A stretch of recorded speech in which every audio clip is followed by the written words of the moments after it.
इसका ट्रिग्नोमेट्री नहीं आ रहा, मेरा आ रहा है हमारा बच्चों की तरह। तो ये वाला चैप्टर जो है एनसीईआरटी में से कर रहे हैं पहले, और उसके बाद में पहले आप लोगों का हाफ ईयरली का हो जाए, ये निपट जाए, उसके बाद फिर आरडी से भी करेंगे प्रैक्टिस। फिलहाल एनसीईआरटी से कर रहे हैं। तो चैप्टर नंबर 7 कोऑर्डिनेट ज्योमेट्री।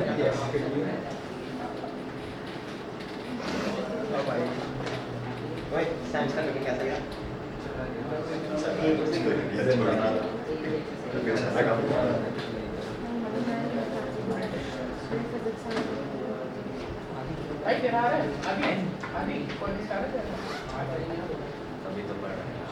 मेरा तो चलिए जी ध्यान से समझ लीजिएगा, चैप्टर इंपॉर्टेंट है कोऑर्डिनेट ज्योमेट्री। कोऑर्डिनेट ज्योमेट्री में होता क्या है कि हमें ना कोऑर्डिनेट्स को पहले स्टडी करना है। कोऑर्डिनेट्स क्या होते हैं, जैसे मान लीजिए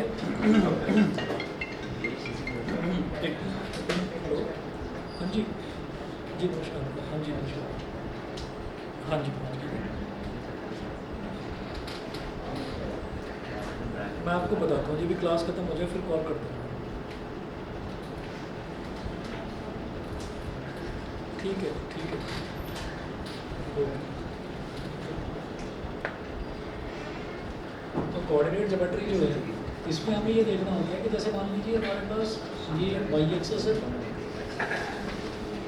इधर वाई एक्सेस है और इधर एक्स एक्सेस है, और जहाँ पर ये स्टार्टिंग होती है, जहाँ पर ये एक्स एक्सेस और वाई एक्सेस दोनों मिलते हैं उसको हम ओरिजिन बोलते हैं। तो 1 2 3 4 5, तो मैंने 5 पॉइंट्स यहाँ पर ले लिए, ऐसे ही 1 2 3 4 और 5 ये है।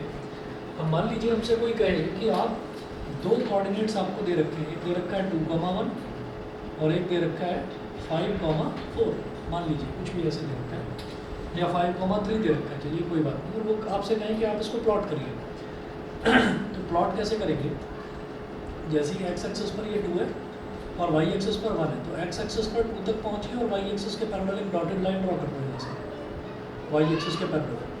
इसी तरीके से वाई एक्सेस में कितना है 1, वाई की वैल्यू, ये पहले एक्स की वैल्यू दे रखी होती है, फिर वाई की वैल्यू होती है।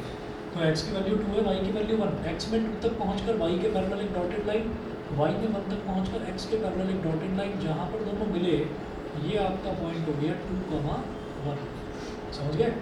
इसी तरीके से 5,3, तो x की वैल्यू है 5, तो x में 5 तक पहुंचकर y के पैरेलल एक डॉटेड लाइन ड्रॉ कर लो ऐसे, और y में 3 तक पहुंचकर x के पैरेलल, y में 3 तक पहुंचकर x के पैरेलल एक डॉटेड लाइन ड्रॉ कर लो। जहाँ पर ये दोनों लाइंस मिली है यही आपका कोऑर्डिनेट है 5,3, इसको इस तरीके से रिप्रेजेंट करते हैं। अब जो हमको यहाँ पर करना है, ये सब चीज़ें जो हैं ये ग्राफ पर प्लॉट करना, ये शायद आपने करा होगा 9th क्लास में भी करा होगा, लेकिन यहाँ पर नया क्या है, यहाँ पर नया ये है कि एक आपको वैल्यू ये दे दी है, एक पॉइंट ये दे दिया है और एक पॉइंट ये दे दिया है। अगर आपसे कहा जाए कि आप इन दोनों पॉइंट्स के बीच का डिस्टेंस निकालिए, तो आप क्या करेंगे, पहले तो ये वाला डिस्टेंस पूछ रहे हैं, ये वाला। तो होता क्या है कि अगर इस वाले पॉइंट को P मान लिया जाए और इस वाले पॉइंट को Q मान लिया जाए, तो इनको हम बोल देते हैं किसी भी एक को, मान लीजिए जैसे ये है, तो इसको कोऑर्डिनेट्स को मैंने बोल दिया x1, y1, और ऐसे जो ये दूसरे कोऑर्डिनेट्स हैं इनको मैंने बोल दिया x2, y2। आप कहेंगे नहीं जी मैं तो उल्टा लूँगा, मैं तो इसको x1, y1 और इसको x2, y2 मानूंगा, तो वैसे कर लो, कोई प्रॉब्लम नहीं है, दोनों तरह से डिस्टेंस आपका सेम निकलेगा। तो सबसे पहले आप लिखेंगे डिस्टेंस फार्मूला, डिस्टेंस फार्मूला, इसमें लिखिएगा डिस्टेंस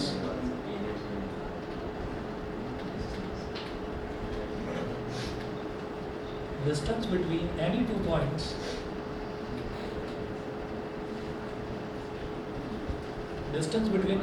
points P, ब्रैकेट में लिखिए x1, y1 and Q, bracket में लिखिए x2, y2,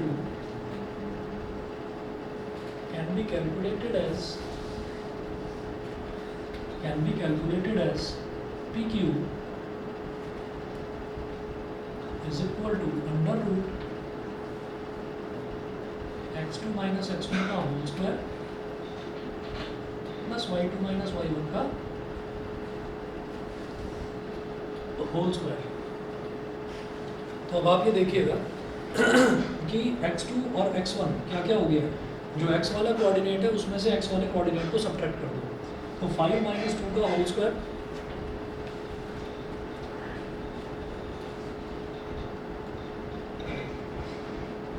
माइनस 2 का होल स्क्वायर प्लस y वाले में से y वाले को, तो 3 माइनस 1 का होल स्क्वायर,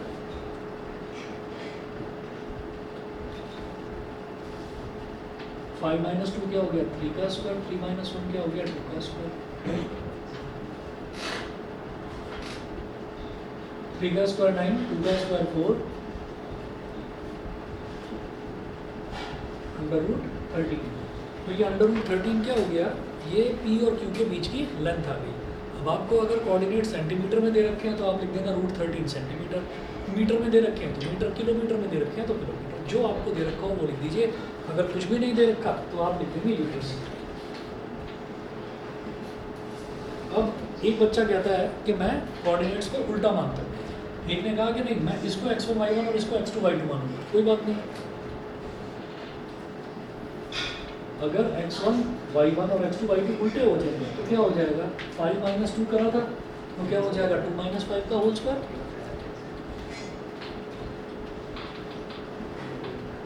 प्लस 1 माइनस 3 का होल स्क्वायर, तो 2 माइनस 5 क्या हो गया माइनस 3 का होल स्क्वायर, और 1 माइनस 3 क्या हो गया माइनस 2 का होल स्क्वायर। माइनस 3 का होल स्क्वायर इज 9, माइनस 2 का whole square is 4, under root 13 units. तो अगर कोई बच्चा x1 y1 को x2 y2 और x2 y2 को x1 y1 भी मान लेता है तो भी गलत नहीं होगा। डिस्टेंस फार्मूला में आंसर एकदम सटीक आएगा, x1 y1 x2 y2 किसी को भी ले लो, ठीक है। ज़्यादा डीप में मैं जा नहीं रहा हूँ। कई बार ऐसा होता है कि आपने x1 और x2, इसको x1 और इसको x2 मान लिया, तो इसको y1 और इसको y2 मानना चाहिए था। इसमें भी गड़बड़ कर दो आप, इसको y1 और इसको y2 मान लो तो भी आपका आंसर सही आएगा। डिस्टेंस फार्मूला में, सेक्शन फार्मूला में गलत हो जाएगा। पहली वाली एक्सरसाइज में x1 y1 और x2 y2 किसी को भी आप मान लें, रिजल्ट में कोई फर्क नहीं पड़ने वाला। अब जरा देखिएगा यहाँ पर पेज नंबर 158 पर आ जाइए, example number 1।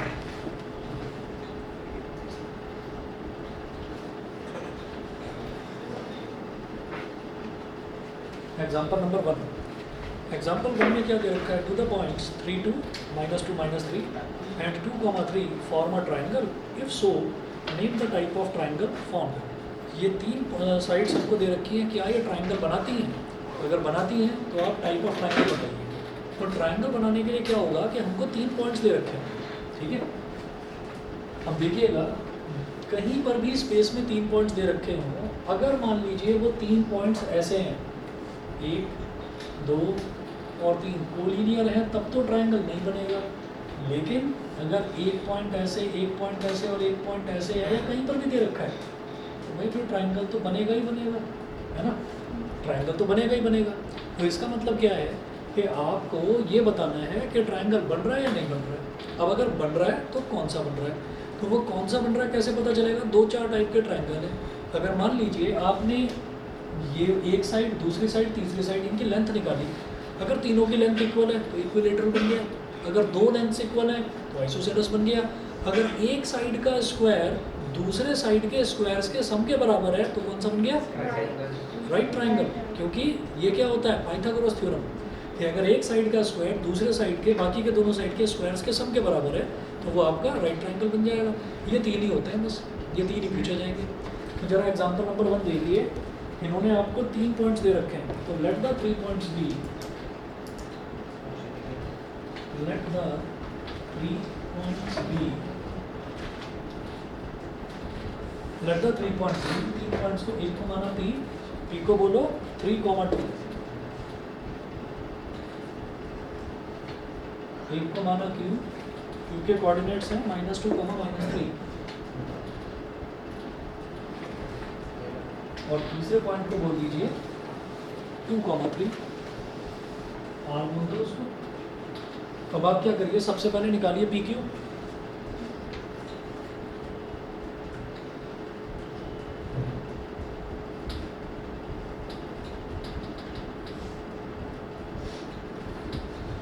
Bye distance formula P Q is equal to,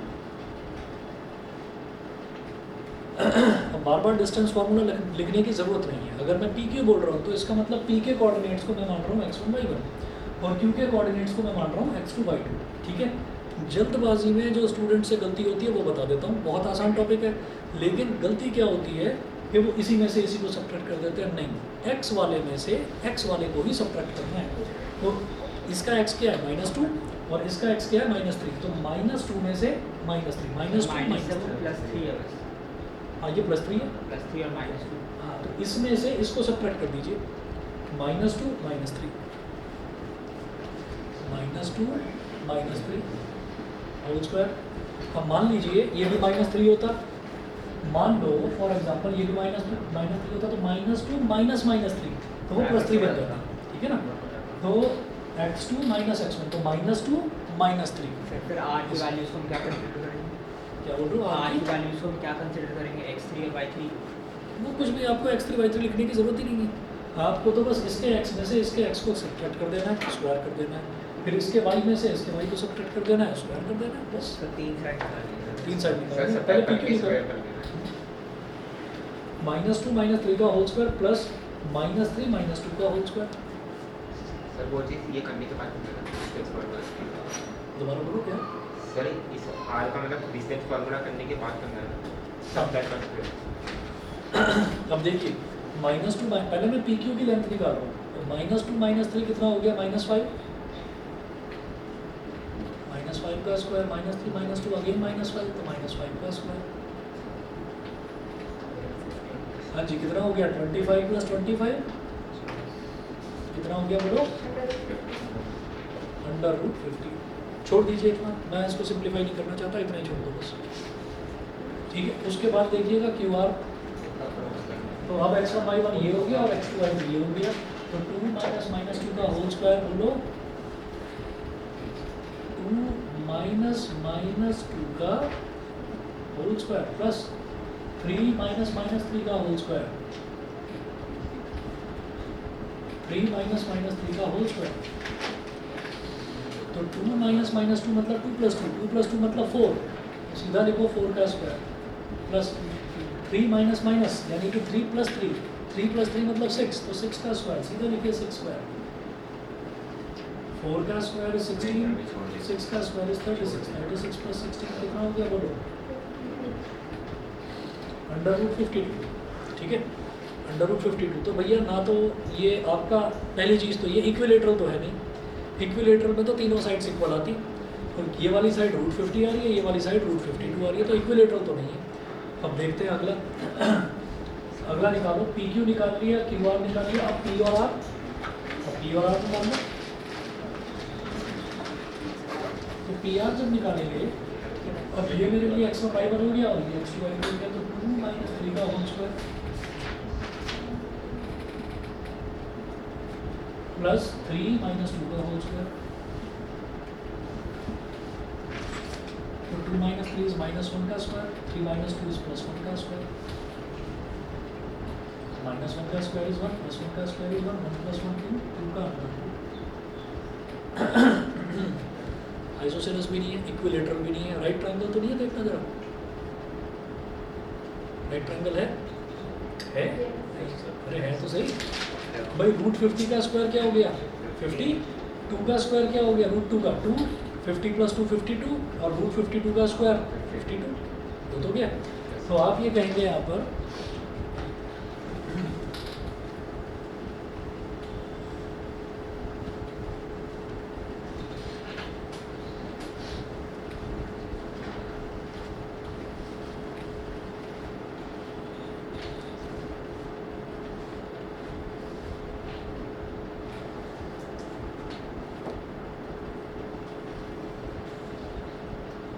अच्छा ट्रायंगल कब बनता है?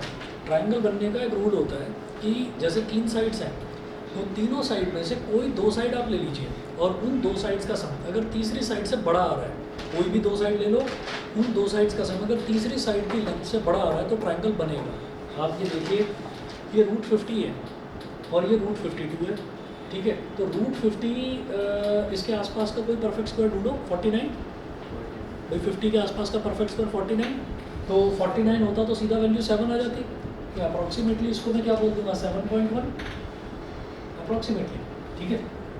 ये हो गया, इसको करके दिखाने की जरूरत नहीं है, ये आपको समझा रहा हूँ बस।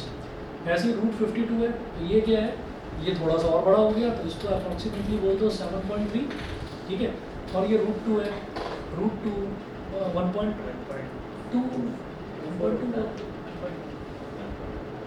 बोल दो, चलो 1.1। तो कोई भी दो साइड ले लीजिए, मान लीजिए मैंने 7.3 और 1.1 ले लिया, तो 8.4 हो गया, तो 7.1 से बड़ा है। 7.1 और 7.3 ले लिया, वो तो 1.1 से बहुत बड़ा है। और 7.1 7.3 ले लिया, वो भी इससे बहुत बड़ा है। ये और ये ले लिया, वो भी इससे बड़ा है। मतलब कोई भी दो साइड्स लीजिए, अगर दो साइड का सम तीसरी साइड से बड़ा आता है तो हम ये कह देंगे कि वो ट्रायंगल बना रहा है। अगर दो साइड का सम तीसरी साइड के इक्वल आ जाता है, कोई भी दो साइड का सम तीसरी साइड के इक्वल आ जाता है, तो मैं कहूँगा ये लाइन जो है ये ट्रायंगल नहीं बना रही है, lines are coincident, lines are collinear, points are collinear, ठीक है। तो यहाँ पर लिखिएगा since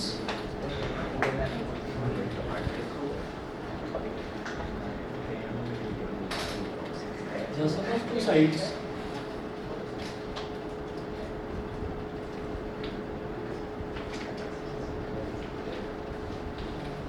is greater than the third side,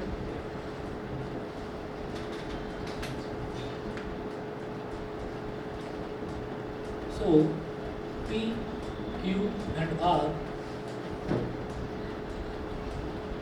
forms a triangle। अब वो बोल रहे हैं कि अगर ट्रायंगल बना रहे हैं तो भाई ट्रायंगल की टाइप बताइए, तो ट्रायंगल की टाइप क्या होगी, सिंस अंडर रूट 50 का स्क्वायर प्लस अंडर रूट का स्क्वायर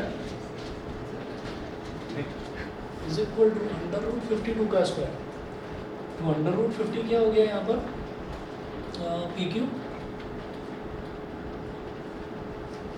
और अंडर रूट 2 क्या हो गया यहाँ पर, पी आर, और अंडर रूट 52 कितना है, Q R.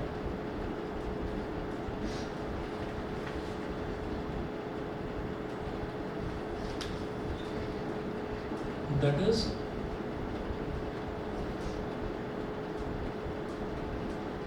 Pythagoras theorem is getting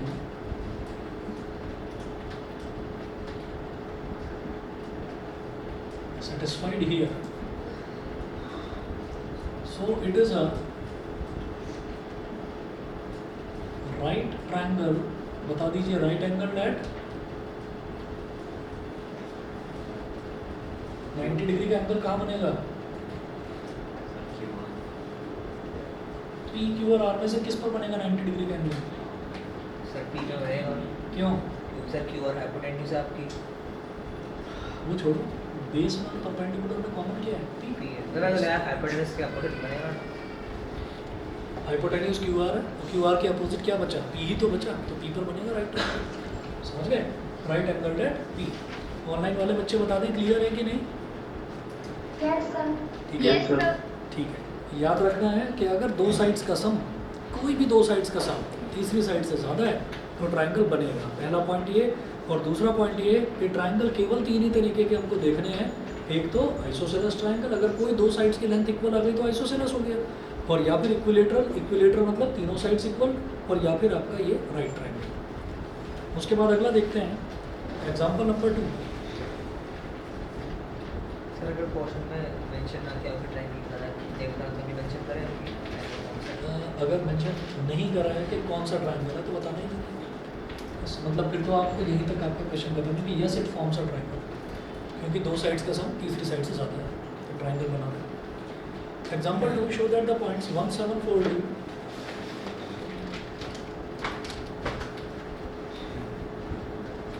उन्होंने 4 पॉइंट्स दे रखे हैं और वो बोल रहे हैं कि ये वर्टिसेस हैं एक स्क्वायर के, तो 4 पॉइंट्स दे रखे हैं, तो बोलिएगा let the given 4 points B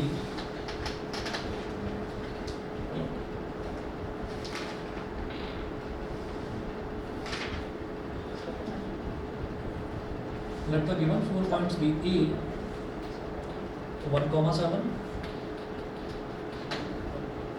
B 4,2 C -1, -1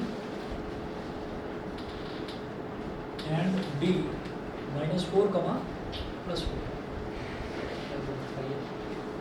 ठीक है। अब आपको क्या करना है, अगर ये स्क्वायर है तो आपको क्या करना है, A B B C C D D A सबकी लेंथ निकालनी है। तो सीधा सीधा बाय यूजिंग डिस्टेंस फार्मूला कोई ये आपसे एक्सपेक्ट नहीं करेगा कि आप x2 - x1 का whole square plus y2 - y1 का होल स्क्वायर लिखो। लिखना हो लिख देना, एक लाइन में लिख देना, हर एक में अलग अलग लिखने की ज़रूरत नहीं है। ठीक है। तो बाय यूजिंग डिस्टेंस फार्मूला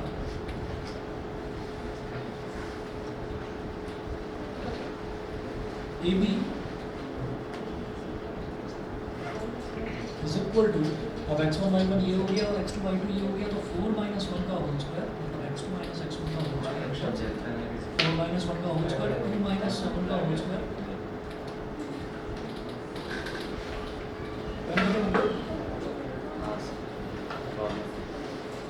दो रखा है इधर, इधर रखा है।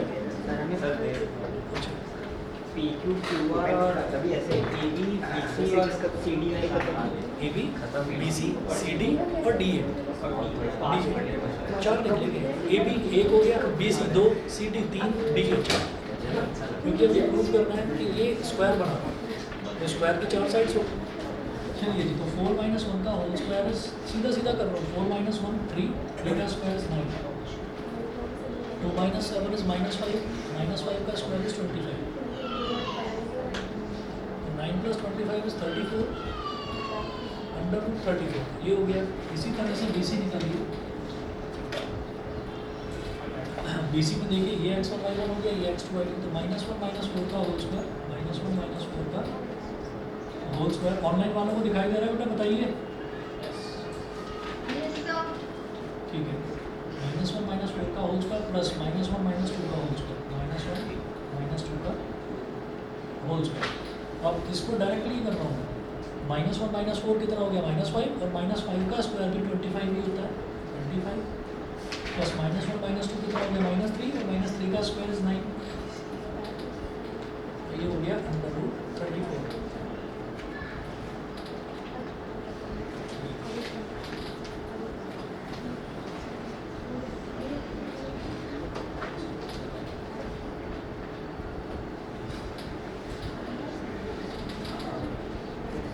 ये भी हो गया, BC हो गया, ऐसे ही निकालिए CD। CD is equal to, अब ये x1 y1 और ये x2 y2, -4 - -1 का होल स्क्वायर,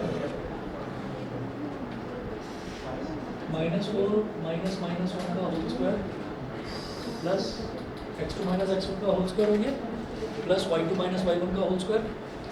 तो y2 - y1 क्या हो जाएगा, 4 - -1, -4 -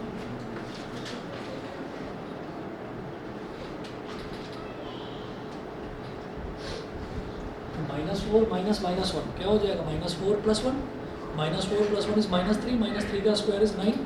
इक्विलेटरल आया था ट्रायंगल लिखो, स्क्वायर है अच्छा स्क्वायर ठीक है। 4 - -1 कितना हो गया, 4 + 1, 4 + 1 यानी कि 5, 5 का स्क्वायर इज 25। वो मतलब बिल्कुल फटेबल दिया है। AB BC CD और DA, अब DA निकाल लो। 3 साइड तो इक्वल आ गई, चौथी साइड इक्वल आ गई, तो स्क्वायर हो जाएगा। ठीक है, तो DA देखिए, DA में क्या हो गया, ये x1 y1 हो गया, ये x2 y2 हो गया, मर्जी है उल्टा मान लो, कोई फर्क नहीं पड़ता, क्योंकि DA निकालो या AD निकालो, एक ही बात है। फिर -4 - 1,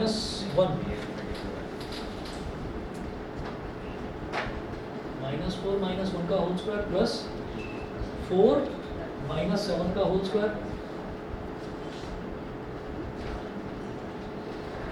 -4 - 1 कितना हो गया, -5, -5 का स्क्वायर इज 25, 4 - 7 इज -3, -3 का स्क्वायर इज 9, तो 25 + 9 इज 34, √34 हो गया, स्क्वायर हो गया। हाँ नहीं, ऐसे नहीं होगा स्क्वायर, चारों साइड अगर इक्वल आ गई तो रोम्बस भी हो सकता है। तो रोम्बस में और स्क्वायर में डिफरेंस क्या होता है कि डायगोनल्स जो हैं रोम्बस के वो इक्वल नहीं होते। रोम्बस का एक डायगोनल दूसरे डायगोनल से थोड़ा सा लंबा होता है, लेकिन जब हम स्क्वायर की बात करते हैं तो उसके डायगोनल्स भी इक्वल होते हैं। बहुत बढ़िया। ए सी और बी डी डायगोनल कैसे निकलेंगे? ऑल्टरनेट साइड ए सी, ठीक है, बी वाले को छोड़ दो, ए सी निकालो, और बी ऐसे सी वाले को छोड़ दो, बी डी निकालो, है ना। ए सी और बी डी निकालो, अगर ये दोनों भी इक्वल आ गए तो मैं बोलूँगा कि ये हमारा स्क्वायर है। और अगर ये दोनों इक्वल नहीं आए तो हम कहेंगे भाई चारों साइड तो इक्वल आ गई, डायगोनल्स इक्वल नहीं है, इसका मतलब रोम्बस है, ठीक है। तो ए सी निकालो फटाफट। ए सी देखिएगा, अब ए को आप क्या बोल दीजिए x1 y1 और सी को बोल दो x2 y2, तो -1 -1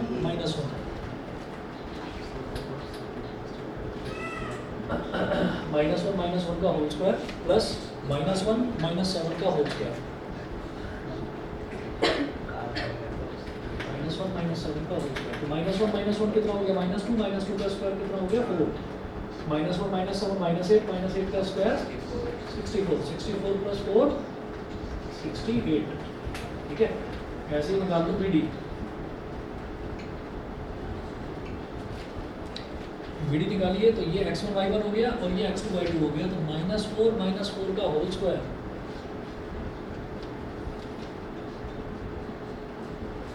x2 -x1 का होल स्क्वायर प्लस 4 -2 का whole square,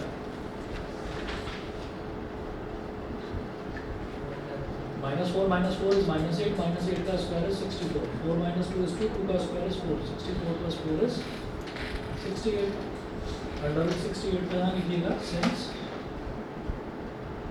AB is equal to BC is equal to CD is equal to DA and diagonals AC is equal to BD, so ABCD is a square.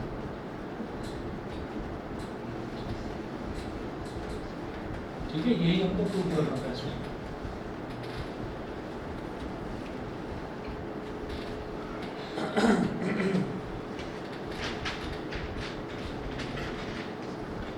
Example number 3 देखिएगा। Example number 3 में इन्होंने एक figure दे रखी है, figure 7.6। देखिए page number 159 पर बिल्कुल नीचे फिगर में जो है एक ग्राफ दे रखा है, और इस ग्राफ में इन्होंने बोला कि figure 7.6 shows the arrangement of desk in a classroom. Ashima, Bharti and Camilla are seated at 3-1, 6-4 and 8-6 respectively. Do you think they are seated in a line? Give reasons for your answer. क्या ये एक line में बैठी हुई हैं? आपको reason बताना है इसमें। अब आप ये देखिए कि जैसे कि मान लीजिए क्लासरूम है, तो क्लासरूम में हम किसी भी पॉइंट को ओरिजिन बोल सकते हैं। मान लीजिए वो वाला पॉइंट ओरिजिन है, तो वहाँ से हमने इधर जो लाइन खींची, मान लीजिए ये वाई एक्सेस है, और इधर जो लाइन खींची ये वाली एक्स एक्सेस है, ठीक है। तो हम पॉइंट्स लोकेट कर सकते हैं कि 1 2, तो ये वाला हमारा एक्स पॉइंट हो गया, और अगर वाई वाले को ऐसे लेंगे 1 2, तो हम ये कहेंगे कि ये जो लड़की है ये 2,2 वाले पॉइंट पर बैठी है।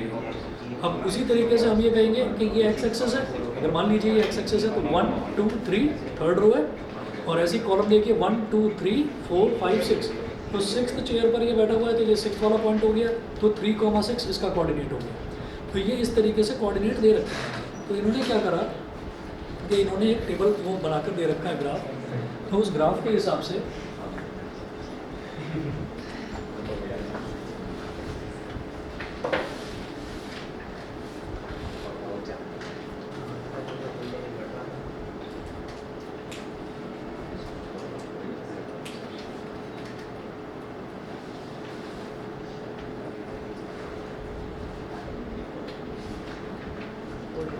एग्जाम्पल नंबर 3 में इन्होंने जो ग्राफ बना कर दिया है वो क्या है, देखिए जरा।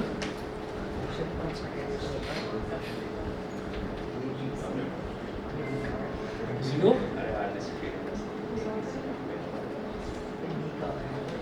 1 2 3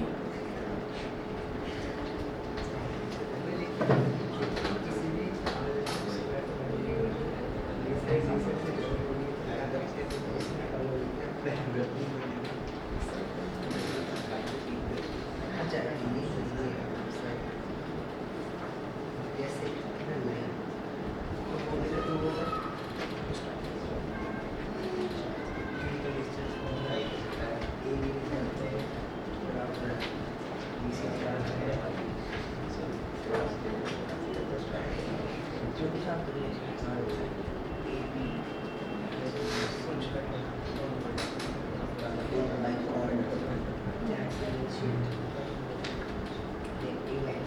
सर ये हमें नहीं मत बनाओ।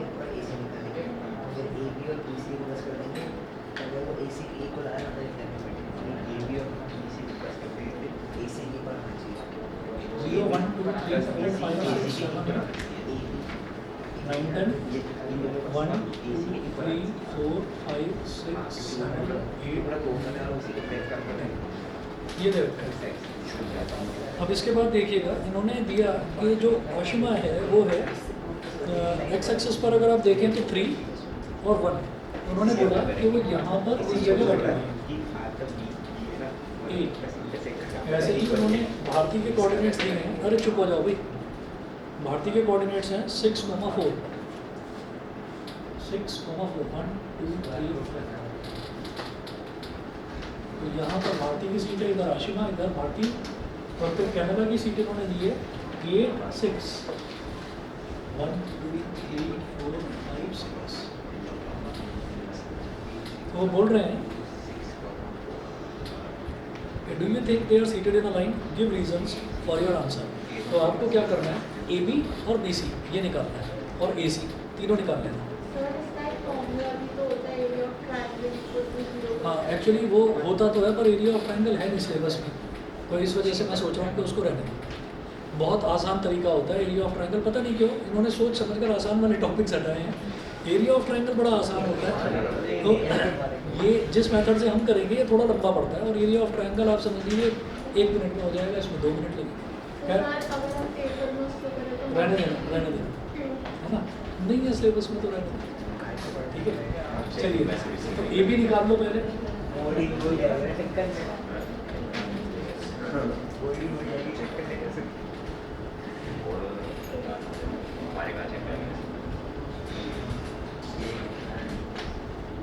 By using distance formula, AB is equal to under root, ये A के कोऑर्डिनेट्स क्या हैं आप देख लीजिए, मैं इधर लिख रहा हूँ A के कोऑर्डिनेट्स दिखाई दे रहे हैं 3, 1। ऐसे B के कोऑर्डिनेट्स क्या दिखाई दे रहे हैं 6, 4। ऐसे ही C के कोऑर्डिनेट्स हैं 8, 6। 8, 6। तो ए बी कितना हो गया, ए बी तो x2 - x1 का होल स्क्वायर, मतलब 6 - 3 का होल स्क्वायर प्लस 4 - 1 का होल स्क्वायर, 4 - 1 का होल स्क्वायर। तो बेटा 6 - 3 कितना हो गया 3, 3 का होल स्क्वायर कितना हो गया 9, 4 - 1 इज अगेन 3, 3 का होल स्क्वायर इज 9, तो 9 + 9 इज 18, 18 का स्क्वायर रूट। चाहो तो इसकी वैल्यू निकाल सकते हो, वैसे ब्रैकेट अंडर रूट के अंदर लिख सकते हो 9 × 2। क्यों? क्योंकि 9 एक परफेक्ट स्क्वायर है, ये बाहर आकर 3 बन जाएगा। तो 9 जब स्क्वायर रूट के बाहर आएगा तो 3 बन जाएगा, तो ये बचा 3√2। तो ए बी की लेंथ भाई ये 9 + 9 ये 18 तो आ गया। अब हम क्या करेंगे, कोई भी नंबर अगर हमें दे रखा है तो हम देखेंगे क्या परफेक्ट स्क्वायर का कोई मल्टीपल है। तो परफेक्ट स्क्वायर हाँ मुझे दिखाई दे रहा है 9 × 2 लिखा जा सकता है इसको, तो 9 को बाहर निकालेंगे तो वो 3 बन जाएगा, 2 अंदर ही रह जाएगा, तो 3√2। ऐसे ही आप अगला निकालिए बी सी। अब जो बी सी है ये x1 y1 हो गया, ये x2 y2 हो गया, तो 8 - 6 का सर 18 पे छोड़ देंगे तो चलेगा, तो भी चलेगा। हाँ मैंने 8 - 6 का होल इसका स्क्वायर दिमाग लगेगा प्लस 6 - 4 का होल स्क्वायर। अब 8 - 6 कितना हो गया 2, 2 का स्क्वायर इज 4, 6 - 4 इज अगेन 2, 2 का होल स्क्वायर इज 4, तो 4 + 4 कितना हो गया 8। ऐसे ही 8 को क्या लिखा जा सकता है 4 × 2, यहाँ पर 4 परफेक्ट स्क्वायर है, बाहर आकर क्या बन जाएगा 2, तो 2√2। ठीक है, हम ये काम यहाँ पर भी कर सकते थे 68 में। 68 में क्या करा जा सकता था 17 4 × 68, ठीक है 17 तो प्राइम नंबर है, 17 4 × 68, 4 बाहर आकर 2 बन जाता, तो वो 2√17 बन जाता, तो वो कर सकते थे। खैर यहाँ पर देखिए ये 2√2 हो गया। और यहाँ पर ये मैं एग्जैक्ट वैल्यू निकाल क्यों रहा हूँ, क्योंकि मुझे इसकी ज़रूरत पड़ेगी। अच्छा देखिए ए बी निकाल लिया, बी सी निकाल लिया, अब ए सी निकालो। मैंने एक रूल बताया था कि अगर 2 साइड्स का सम तीसरी साइड से बड़ा आ जाता है तो वो ट्रायंगल बना लेता है। और अगर दो साइड का किसी भी दो साइड का सम तीसरी साइड के इक्वल आ जाएगा तो हम ये कहेंगे पॉइंट्स आर कोलिनियर, कि फिर ट्रायंगल नहीं बनेगा। ट्रायंगल एक ही केस में नहीं बनेगा जब तीनों के तीनों पॉइंट्स आपके एक सीधी लाइन में, ठीक है। तो अगर वो प्रूव हो गया तो हम ये कहेंगे yes all the three girls are sitting in a line, ठीक है। अब ये प्रूव कर पाएंगे। ए सी निकालिए, ए सी देखिए x1 y1 x2 y2 8 - 3 का होल स्क्वायर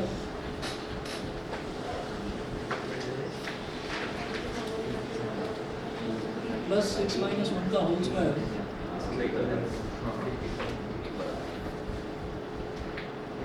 तो 8 - 3 is 5, 5 का whole square is 25, 6 - 5 is 5, 6 - 1 is 5, 5 का whole square is 25, 25 plus 25 is under root 50, 50 को क्या लिखा जा सकता है 25 into 2, 25 का स्क्वायर रूट इज 5, ठीक है। तो आप देख पा रहे हैं यहाँ पर कि ए बी और बी सी को अगर ऐड करूँ तो 3√2 + 2√2 क्या हो जाएगा 5√2। तो A B plus B C पूरा ए सी लेंथ के बराबर है। अगर हमने √18 या √8 को एक्सपेंड नहीं करा तो नहीं हो रहा। हाँ, फिर नहीं हो पाएगा, फिर नहीं हो पाएगा, क्योंकि यहाँ पर इन्होंने कहा है ना हमें कि करना पड़ेगा। जब इन्होंने ये बोला है ना कि do the three girls are sitting in a line, तो आपको ये चीज़ करनी पड़ेगी, आपको ये चीज़ करनी पड़ेगी। आप देखो कि वहाँ पर जो ट्रायंगल वाला क्वेश्चन था, ट्रायंगल वाले क्वेश्चन में तीनों साइड निकालते ही मेरे दिमाग में एकदम आ गया कि दो साइड का स्क्वायर तीसरी साइड के स्क्वायर के बराबर है। तो वहाँ पर हमने उसको नहीं निकाला। अब हमने जब ये निकाला है तो यहाँ पर पूछ रहे हैं कि तीनों की तीनों एक लाइन में बैठ रही हैं कि नहीं। तो वो चीज़ भी प्रूव करके देखने के लिए खुद के सेटिस्फेक्शन के लिए हमने 7.1 7.3 अप्रॉक्सीमेट वैल्यू लेकर निकाला, ठीक है। तो यहाँ पर जो एग्जैक्ट वैल्यू समझ में आ रही है तो हम ये कहेंगे here sum of two sides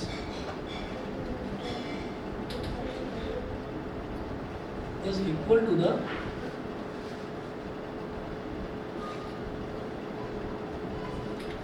third side, that is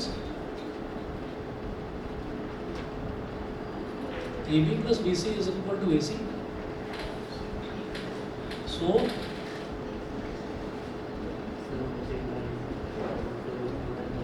the points are collinear,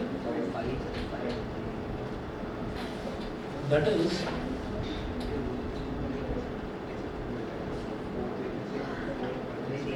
the girls are sitting in a row. Yes, the girls are sitting in a row. तीनों की तीनों एक लाइन। कितना मार्क का आ सकता है? 3 नंबर का question. आपने क्या रहा था जो अभी ये 9 18 आना जरूरी है अभी इसके लिए? हाँ, इसमें तो दिखाना ज़रूरी है ना, नहीं तो अगर आप पूरे की वैल्यू निकालोगे तो बहुत बड़ी आ जाएगी। इट्स बेटर, मतलब स्क्वायर रूट निकालने से ज़्यादा बढ़िया तो यही है 3√2 2√2 और इधर 5√2 तो दोनों आसानी से ऐड होते हैं। और जनरली आप ये देखिएगा कि हो सकता है स्कूल का टीचर तो आपसे दुश्मनी निकाल ले, बोर्ड वाला दुश्मनी नहीं निकालेगा, क्योंकि नहीं निकालेगा। मतलब मैं उसकी बात कर रहा हूँ जो बोर्ड का एग्ज़ाम आएगा, बोर्ड के एग्ज़ाम में अगर इस तरीके का क्वेश्चन आता है कि स्टूडेंट्स एक रो में बैठे हैं या नहीं बैठे, तो उसकी जो वैल्यू है वो आसानी से अंडर रूट लेने वाली होगी, ये नहीं कि पॉइंट्स में वैल्यू आ रही है, क्योंकि उससे क्या है कि उसको टीचर को चेक करने में भी प्रॉब्लम होगी, ठीक है। चलिए अगला देखिएगा, एग्जाम्पल नंबर 4।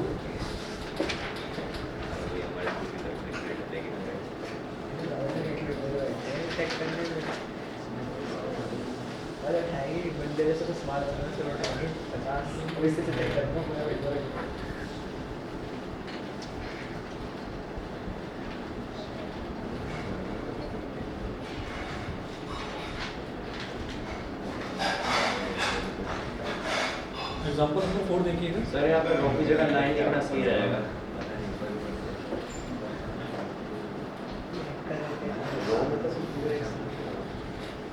चलिए जी, उसके बाद देखिएगा, find the relation between x and y such that point x y is equidistant from the point 7 1 and 3 5। उन्होंने बोला कि एक पॉइंट है x, y और वो दो पॉइंट्स हैं 7, 1 और 3, 5 से इक्विडिस्टेंट है। इक्विडिस्टेंट का मतलब इक्वल डिस्टेंस पर है, बराबर दूरी पर है। उन्होंने बोला कि x और y के बीच में आप एक रिलेशन बताइए, अभी बनाते हैं। इसमें देखिएगा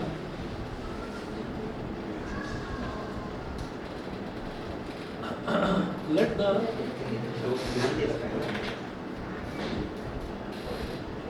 given points B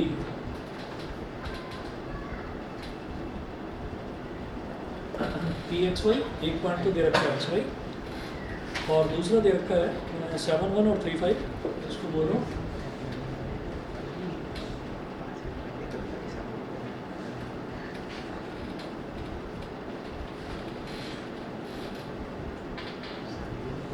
seven comma 1 और 3,5। तो ये जो गिवन पॉइंट्स हैं इनको मैंने पी क्यू और आर मान लिया।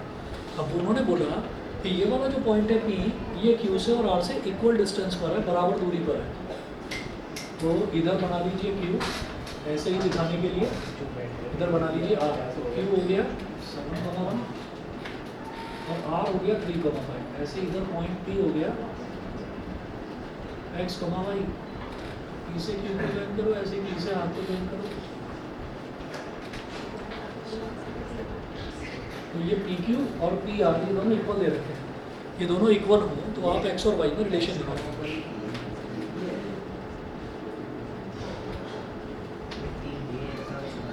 एक्स का वाई भी पॉइंट दिया ना, एक्स को वाई पॉइंट है।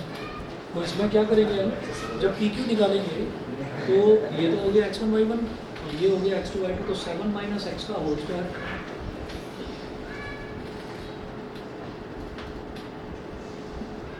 प्लस 1 माइनस वाई का whole square is equal to under root P R. वो सॉरी पी आर की वैल्यू क्या आ जाएगी, ये x1 y1 ये x2 y2, तो 3 माइनस एक्स का होल स्क्वायर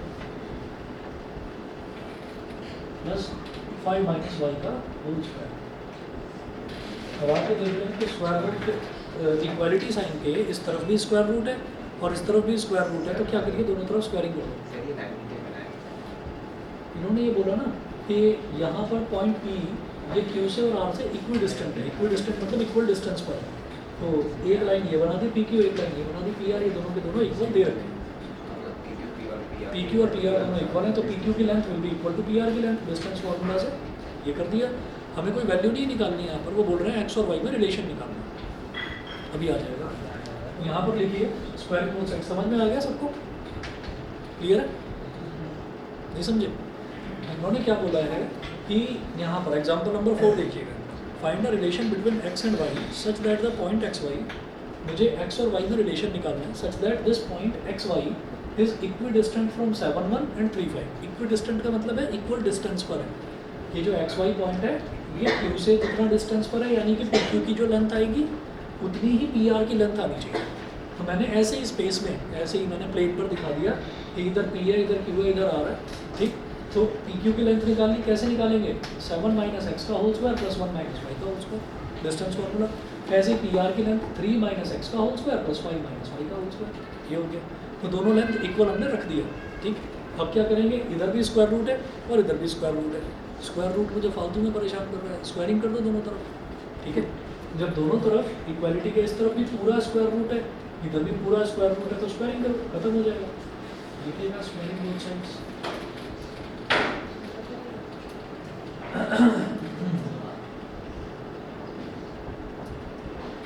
दोनों तरफ स्क्वायर कर देंगे तो स्क्वायर रूट का जब स्क्वायर करते हैं तो स्क्वायर रूट हट जाता है।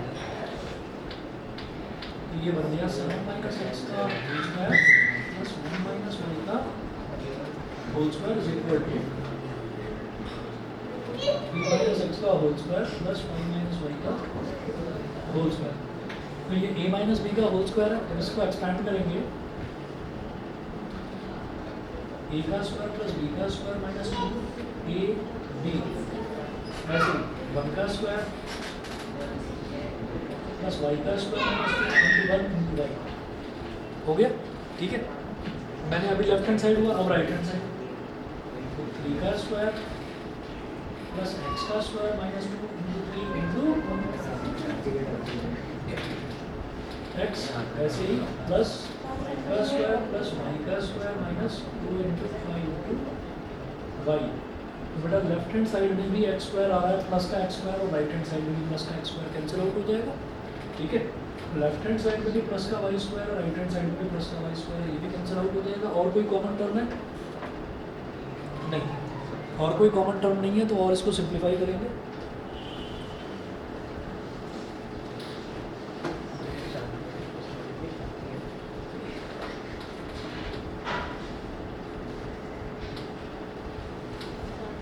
तो अब क्या करिए, लेफ्ट हैंड साइड में क्या बचा 49, 7 का स्क्वायर इज 49 और माइनस 2 7 का 14x माइनस 14x, ठीक है, और प्लस 1 का स्क्वायर इज 1 प्लस 1 और minus 2y is equal to right hand side में 3 का square is 9 2 3 6x minus 6x 5 का स्क्वायर इज 25 तो माइनस 10y। अब क्या करोगे, आप x और y वाले सारे टर्म्स लेफ्ट हैंड साइड पर ले आओ और कांस्टेंट वाले सारे टर्म्स राइट हैंड साइड पर ले आओ। माइनस 6x को इधर ले आओ, ये हो गया माइनस 14x प्लस 6x, ठीक है, माइनस 2y प्लस का 10y is equal to 9 plus 25 is 34 49 plus 1 is 50, इसको इधर ले जाओ। माइनस 14x प्लस 6x कितना हो गया minus 8x, minus 2y plus 10y कितना हो गया प्लस का 8y और 34 माइनस 50 कितना हो गया माइनस का 16, तो माइनस 8 ले लो common, x minus y is equal to minus 16 minus से minus cancel 8 1 8 8 2 16, x minus y is equal to 2। तो x और y में ये रिलेशन है कि x minus y is equal to 2। हाँ, एक ही तो इक्वेशन कैसे निकल नहीं सकती, बताइए कोई ऑनलाइन वाले बच्चे बताएं, समझ गए कि नहीं? सोमित प्रिया नहीं क्लियर, चलिए ठीक है। एग्जाम्पल नंबर 5 देखिएगा, find a point on the y axis which is equidistant from the points a 6 5 and b -4 3।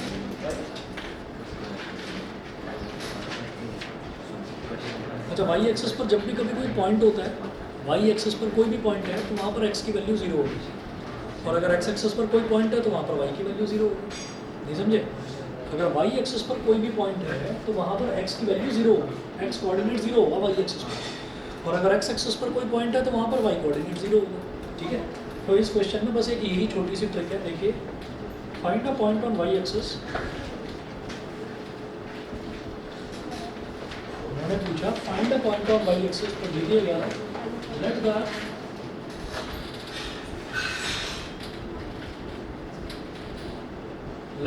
required point on y axis be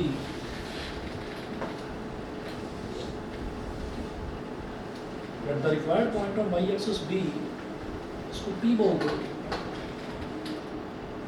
0, y, समझ गए?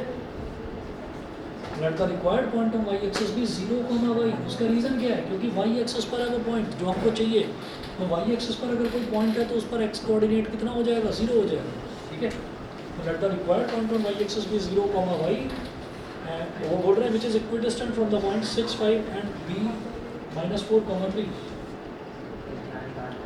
तो given a is equal to pb, समझ गए? उन्होंने बोला है कि दिस पॉइंट, ये पॉइंट जो है 0, y, ये a से और b से इक्विडिस्टेंट होना चाहिए। अब a क्या दे रखा है? ये दे रखा है 6, 5 और b कितना दे रखा है -4, 3 -4, 3।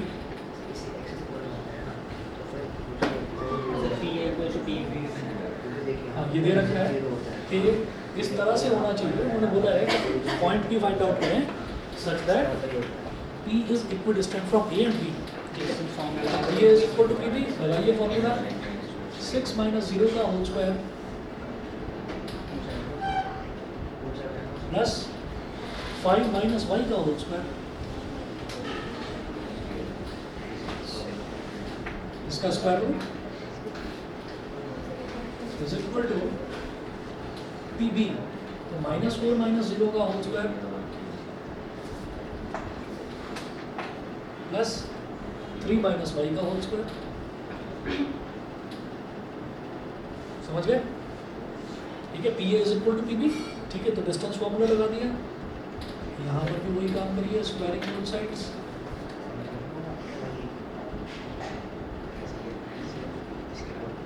तो जब स्क्वायरिंग कर देंगे दोनों तरफ तो स्क्वायर रूट हट जाएगा, तो स्क्वायर रूट हट गया 6 माइनस 0 का होल स्क्वायर बचा, 6 माइनस 0 का होल स्क्वायर इज 36 और 5 का स्क्वायर प्लस y का square minus 2 into 5y is equal to minus 4 minus 0 का होल स्क्वायर जब करेंगे तो माइनस 4 का होल स्क्वायर विच इज 16 और 3 माइनस y का होल स्क्वायर 3 का स्क्वायर प्लस y का square minus 2 into 3 into y, इधर भी प्लस y स्क्वायर है इधर भी प्लस y स्क्वायर है, कैंसिल आउट हो गया 36 plus 25 minus 2 5 is 10y 16 plus 9 minus 2 3 is 6y। अब y वाली टर्म को इधर ले आओ तो minus 10y plus 6y 16 plus 9 is 25 36 plus 25 is 61 61 को उधर ले जाओ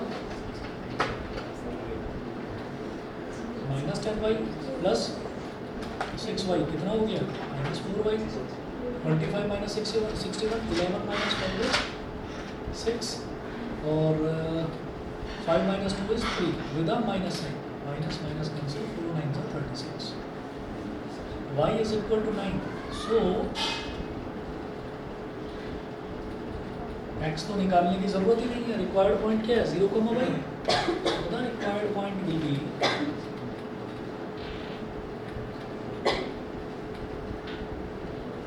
p 0, y यानी कि 0, 9 बस ये कर लो। इसी टाइप के क्वेश्चन हैं इसमें एक्सरसाइज 7.1 में 10 क्वेश्चन हैं, ट्राई करिए और मैं नेक्स्ट क्लास में आपका होमवर्क चेक करूँगा इन 10 में से आप कितने क्वेश्चंस करके लेकर आते हैं, जिनमें डाउट्स हो वो मेरे को बताना, ठीक है ना। एक्सरसाइज 7.1 छोटा ही चैप्टर है, 2 ही एक्सरसाइज है, लग कर करोगे आज ही कर लोगे, फर्स्ट एक्सरसाइज निपट जाएगी। हो सकता है 1 या 2 क्वेश्चन में डाउट है, पूछ लेना मेरे से, ठीक है ना, हो जाएगा। इसी तरह से जो सेकंड एक्सरसाइज है वो भी कोई ज़्यादा मुश्किल नहीं है, तो कोऑर्डिनेट ज्योमेट्री हो गया, एप्लीकेशंस ऑफ ट्रिग्नोमेट्री दोनों आसान चैप्टर हो जाएंगे। फोर्थ कौन सा क्वाड्रेटिक तुम्हारा करा दूंगा ना 13 तारीख के बाद आराम से करा दूंगा, पहले इनका कोऑर्डिनेट और ये हो जाए एप्लीकेशंस। हाँ करवा